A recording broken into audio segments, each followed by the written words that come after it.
Good morning. Good morning. I'm Bridget. And I'm Wendy. And this is Flakin' Beans. Welcome. Happy holidays. Yes. It's the Sunday after Thanksgiving at this current time. What did you do for Thanksgiving? We had a lot of people at our house. Joel is one of 6 siblings, and they all have at least 2 kids. So we had about 20 people, I think. They didn't even all come. Holy moly. Yeah. It's a lot. It Did you do a is. turkey and all? Mm-hmm. Joel does the turkey every year. He likes to. He did a new method this year that turned out really well. He took stovetop dressing, like the box stuff, and put it on the crust, on the skin. Oh. To make a crust. So the skin got more crispy and it had like all the herbs and stuff. I really liked it. Does he do that thing where he massages the turkey? Yeah, he gets under the skin with the butter and the spices and stuff. Yeah. Yeah, pretty gross. I could never. There was a gal when I was at the ye old tap, the pub, ye old pube. And she was going on about this is what you have to do and you got to, do this and that. And then she ended it with, well, I've never done it before, but. And I was like, what the hell? You've have all these tips, but you've never done it before. That's a lot of people in a bar. Yeah. You can call like 1-800-Butterball or something if you're stuck. Oh, I believe that. No, it's for real. Yeah. And I think they're 24/7 during Thanksgiving. Okay. That's some seasonal work I would like. I know. Can I just be on the Butterball hotline for a couple she weeks? She can't because she doesn't know how to cook a turkey. I have never cooked a turkey. And I probably never will. I've made Cornish hens. Yeah. Which I used to think are just really cute, but now I just see birds on a plate. Yeah. I ate some turkey. Yeah. About a quarter-sized piece of turkey, and I ate some pasta that had like sausage in it, but it was made by an Italian. And then, oh my God, no. Corey brought arancini. Okay. Which is a risotto ball that's fried that has mozzarella in the middle. And he made homemade sauce that was like a marinara but spicy. That sounds really good. Oh my God. And also, I bet that took fucking forever. Risotto takes so long for so little payout. I don't know that it takes so long, but it's a technique you have to master, I guess. It's like, I thought it was going to be like rice because it looks like rice and you just throw it in the water and forget about it. But no, you have to keep stirring it and it takes like 20 minutes and just butter to get it. And parm. I've never had saffron, but isn't that one of the things that they put saffron? I saw a show once where the ladies in the particular village harvested saffron. How delicate. Anyway. I come home just like orange, yellow hands completely. Turmeric for when you want yellow countertops. Anywho, this was a doozy, Bridget. I know. Okay, our movie this week was The Talented Mr. Ripley from 1999. Starring Matt Damon. One fun fact before we get into it is that they wanted Tom Cruise. Really? But after seeing Good Will Hunting, they were like, nope, Matt Damon's our guy. Yeah, I definitely went a Matt Damon crush phase after seeing Good Will Hunting. I loved that movie. Okay. A young Matt Damon is very cute. We haven't covered that one. We may have to. Yeah, we should. Okay. A doozy, you say? Yeah, I think this is one of those movies that I would have enjoyed the book, but the movie was too long and convoluted it was for so me. long. And it really drug out, and I think that's because they were trying to give you some of the inner dialogue of Tom Ripley's character. I'm guessing that you would get in the book and it would make a lot more sense, but you don't get a lot of that in the movie unless they did like his inner thoughts. You just made me want to read the book though. Yeah, well, I found out that it's actually a series. There's 5 of these Tom Ripley books. So that kind of made me want to read it too, but film, it was kind of boring. It is. You slowly see how he goes about impersonating and conning people from the get-go. Yeah. It's only because he borrows that Princeton jacket, and he's playing the piano, which is already a great skill that he had. I think later somebody says you're just a piano tuner, but every piano tuner can play the piano. Right. They'll test it. Yeah. Yeah, that's what gets the ball rolling. He's not a rich people. No, and that's a very big theme, is the disparity between the classes. The jazz music was another metaphor to show the disparity between the two classes, because jazz was considered a lowly art. If you were a jazz musician, it was a worthless pursuit, but yet they had jazz bands playing at all of their events. It's mostly upper class people that pay jazz musicians to play, unless they're in a seedy little club, right? That was just really obvious to me during the whole thing, that must have been part of the reason that jazz was even included. That was one of the first moments that we realize he's a little nuts. Oh, yeah. Because he learns that Dickie likes jazz music. What I realized later on, when Marge says he only knows like 5 songs, the amount of study that Tom Ripley went through to basically know everything about jazz.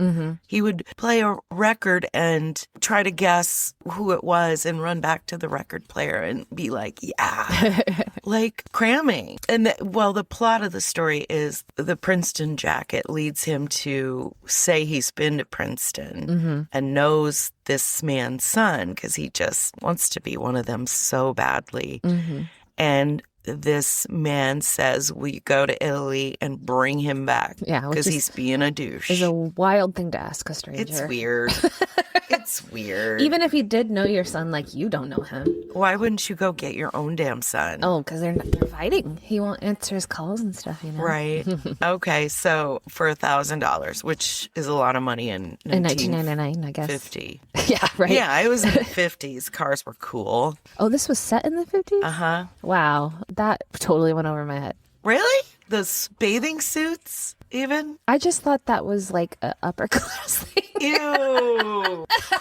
Ew. Well, one of the upper class things is sailing. And they had to teach Matt Damon the piano, and they had to teach Jude Law how to sail and play the saxophone. But when Matt Damon is playing the piano, they wanted at least his fingers to look right. It is actually not a recording of him playing. Yeah. Someone else. But yeah, and what is Gwyneth Paltrow's accent? I don't know. That was confusing. Just is she upper American? crusty? Is she British? Right. It was weird. She sort of has a faux British accent in general, because she was married to Chris Martin for so long and lived in the UK. So I don't know if this was pre Chris Martin time or not. I don't know. I met Gwyneth Paltrow and Jude Law one time. Stop it. Yeah, we went to a premiere of Sky Captain and the Something of Tomorrow, which apparently was a terrible movie. I never saw it. It sounds terrible. Yeah, but it had a bunch of stars in it, and it was a huge flop. But yeah, Jude Law and Gwyneth Paltrow were both in it, and we got to meet them. Wow. Yeah. Were they nice? Yeah, I mean, it was like 5 seconds, but Yeah. I asked them to say hi, Wendy, into my camera, so I had a recording of it, and they both did it. I love it. I love it. The swimsuits were weird. They were high-waisted on the men and kind of like boxer briefs, but way too high-waisted. When he finally finds Dickie and Marge, they're on the beach, and he puts on his brown leather shoes to walk across the beach and be like, oh, hi. He doesn't know him. No.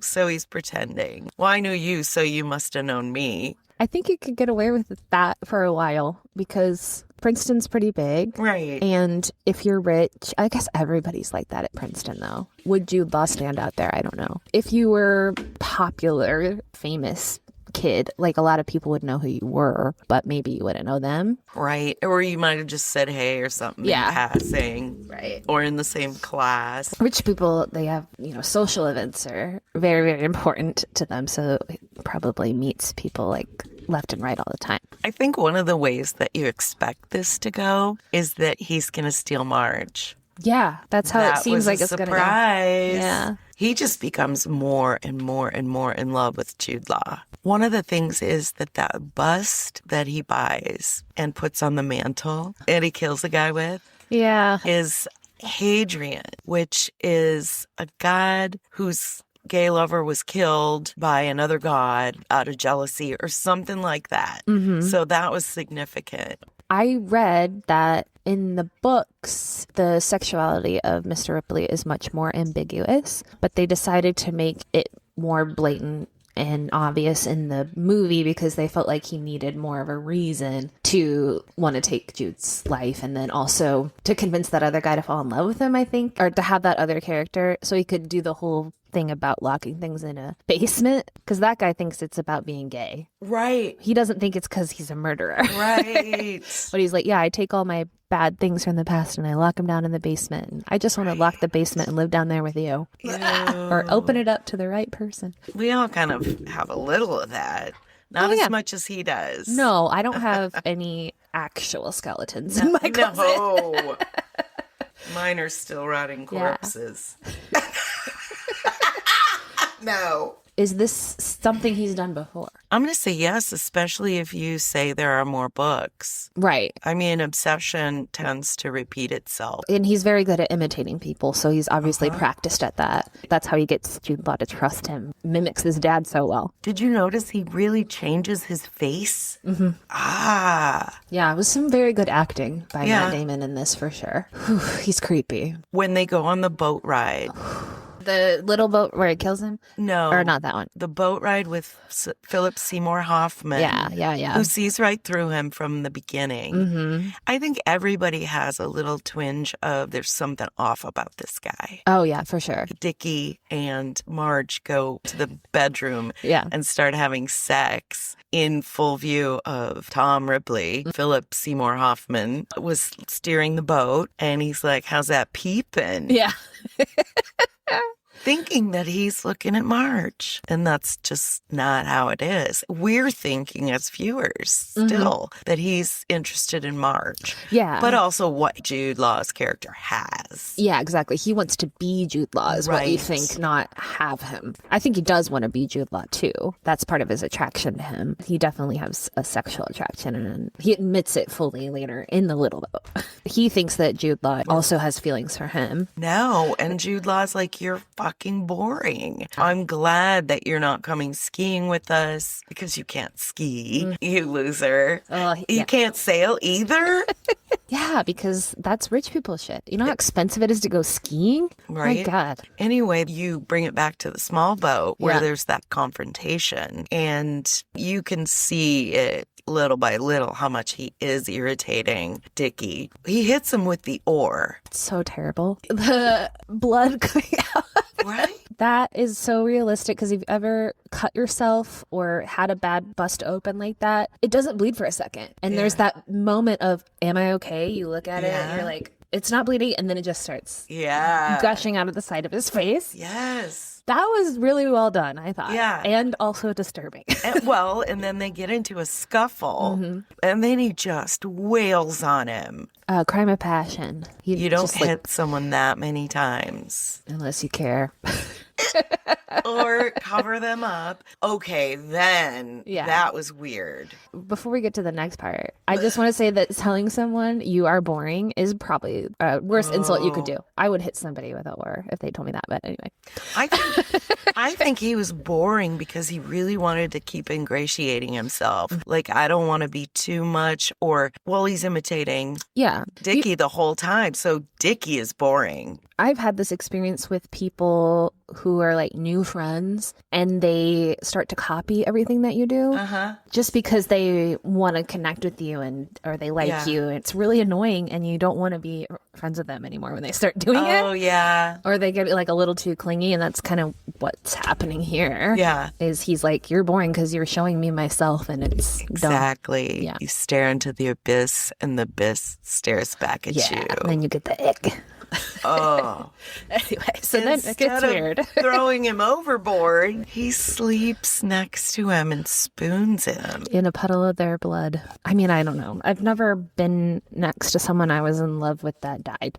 But no. I don't think I would stay and hug them in the boat. No, I don't either. Especially if I just murdered them. Oof. That was very visually powerful too, though, the way that they shot that up from above and no words. You just are like, and then all hell breaks loose. Ripley is wildly good at coming up with things on the spot. The premeditation is there, of course, but there's so many situations after when he's trying to pretend to be Dickie and himself where he covers so quickly and so well. I think it's just the con artist in him, and he's probably had to think on his feet in all of his cons, because you know that's not the first. Oh, for sure. Can't be. He's too good at it. No, yeah. This was smart, too, to cover up the fact that Dickie has disappeared into the lake. He checks into one hotel as Tom Ripley and another hotel as Dickie Greenleaf, and then proceeds to leave messages at each place. Columbo would have figured that one out. Yeah.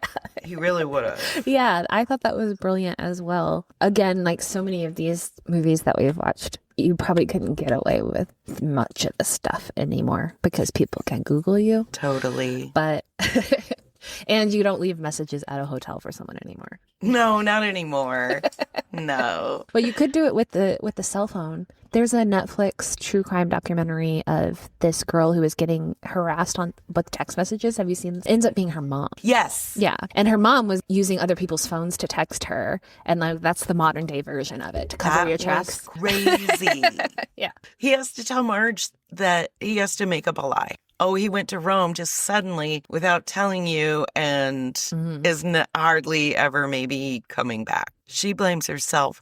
But there's this one quote that I thought was interesting. People who have money despise it, and they're only truly comfortable around other people who have money and despise it. Yeah. In my opinion, one way to really cool the heat between a man and a woman is for the man to put on a turtleneck. You lose a lot of heat in the neck. I so much hate a man in a turtleneck. Wow. I can't say I like it. I don't know if it's an ick for me necessarily. Kinda, yeah. It was a 50s thing. Yeah. A dickie, if you will. Oh my God. I was just talking about dickies the other day. I don't like a lot of strangulating feelings. I don't like stuff around my neck. No. I like to have open V-necks and stuff. Sometimes a t-shirt is too much, and sometimes a necklace is like, stop trying to kill me. Philip Seymour Hoffman is so suspicious. He's just maybe in tune to something's off here. I mean, he doesn't say it out loud. He hasn't quite put his finger on it. But why is Tom Ripley in Dickie's apartment? Yeah. Tom says, oh, he's at dinner. And he's like, no way he's at dinner at 6:30 at night. Yeah. He's probably still at lunch, if anything. True. He's asleep. Living the life, man. He was late for a 1 p.m. lunch with Marge in the beginning because he was still asleep. Yeah. It reminded me of The Telltale Heart when he starts running around kind of seeing Dickie everywhere. Oh, and I was thinking, every criminal thinks they're smarter than the cops. Yeah. Why is that? It's their fucking job. I think every person thinks to a certain degree that they're smarter than most other people. Or they can conceal in their face and body that they're lying when it's uncontrollable. It really is. Most people are terrible liars. Right. It's hard to be a good one. He was mistaken about Rome's legal jurisdictions, thinking he was not arrestable or something in that area. I think it was that he had an investigator looking into him earlier in the movie, and it was from wherever they were coming into Rome, and he was worried that it's going to be the same investigator, but luck finds him again, and it's a new guy, just got put on the case. So he doesn't recognize him as, I don't remember which one they think he is. Which one do the cops think he is? Tom Ripley? Yeah, they think he's Tom Ripley. And they're looking for Dickie. That's a little confusing too. You're like, which person is he being right now? Right, that's true. Who thinks he's what? One thing you can take away from this movie is you should believe women. That's right. She knows that Ripley did it. And she just knows, but she can't prove it. But yeah, a lot of stuff isn't adding up. And because Dickie has a violent past, the cops are kind of dismissive of Marge when she's telling them these things, like the checks. Yeah. She's like, he wouldn't take out thousands of dollars and then go kill himself. That doesn't make any sense. And she's right. They want to button it up. They think Dickie is a problem. Partly his dad is like, oh, good riddance. Right? You're just spending my money. He never does kill Marge. I think he does love Marge. He says it to her, but I think he really does have a fondness for her. Maybe not romantic. But... I think if he wasn't a grifter, she would have had a fondness for him. Yeah. She did right off the bat. Welcoming and friendly, And not flirty. He made her laugh. Yeah, so he ends up getting together with Meredith's gay friend. What's his mindset there? You just know he's going to kill him. You know, he's wrapping around his hands this long scarf, and the other guy's not looking at him. He's laying on his bed looking at a music score. And that was the saddest part. Yeah. I think I cried then. Yeah. They don't show him murdering him. That was an interesting choice. They just replay it, the sound, like it's replaying in Ripley's head right after. Right. And you hear him start saying all these nice things and then starting to be strangled. Ripley's crying while he's doing it too. He says, "You're crushing me. You're crushing me." Oh, heartbreak. He's free and clear now of anyone who knows his true identity. So there he goes. Where's the sequel? Yeah, that's the other 4 books, I guess. That would have been great. Yeah. This was very critically acclaimed. I think it won some awards and stuff, but I don't know if it did very well commercially. Well, and the reason I wanted to watch this is because in my boyfriend Greg Sestero's book called The Disaster Artist, each chapter has a quote from either Sunset Boulevard or The Talented Mr. Ripley. We've seen the other one. I believe the title was Natural Tits of the Day or something like that. But so we needed to see this one before we go to see The Room. That's right. On Friday. So Tommy's like Mr. Ripley. Okay. He includes a bit of a backstory, more actually about Tommy and how he came to become Tommy and possibly where his money came from. It's interesting. Okay. I want to read this book. I'm going to buy one on Friday when we go see Mr. Okay. Greg. I regretted it last time not buying one. I thought I would just borrow Dylan's, but then I never did. So I've been posting about this little get together we're having, and I keep tagging Greg in it because why not? He's going to be there. And he liked our post.